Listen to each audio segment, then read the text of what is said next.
ঘটনা হয়েছে সেই ঘটনার তদন্তের কথা বলা হয়েছে।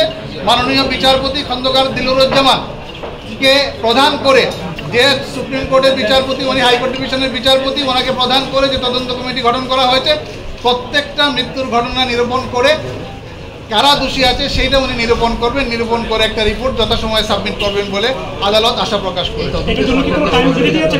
এবং তদন্ত কাজে সরকারকে সহযোগিতা করার জন্য অ্যাপিলেট ডিভিশন বলেছে।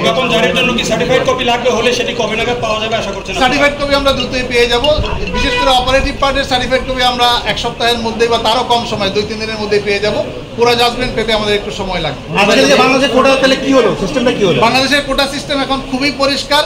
93% সাধারণ কোটা, 5% মেধাবী কোটা, মেধাবী কোটা বা সাধারণ কোটা আমরা যেটা বলি, আর 5% মুক্তিযোদ্ধা, তার সন্তান, তার নাতি নাতনি, আর 1% ক্ষুদ্র নৃগোষ্ঠী, আর 1% হচ্ছে প্রতিবন্ধী এবং তৃতীয় লিঙ্গ।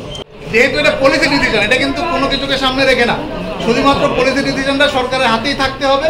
এই জন্যই সরকারের হাতে এই জিনিসটা রাখা হয়েছে। আর বর্তমান পরিস্থিতির বিবেচনা আন্ডার আর্টিকেল 104 অ্যাপিলেট ডিভিশন এই সিদ্ধান্ত প্রদান করে।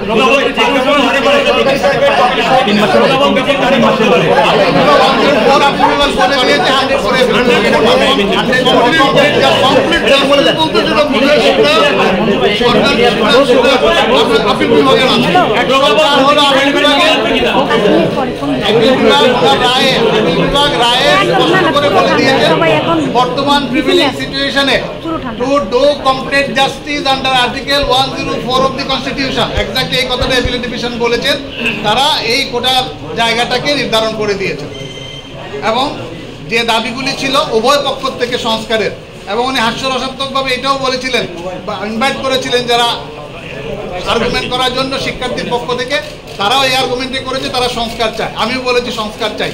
সুতরাং এই সংস্কার চাওয়ার প্রেক্ষিতে উভয় পক্ষে যেহেতু এখানে একটা সিমিলার জায়গা তৈরি হয়েছে, অ্যাপিলেট ডিভিশন সেটাকে অ্যাকসেপ্ট করে নিয়েছেন এবং এই রায়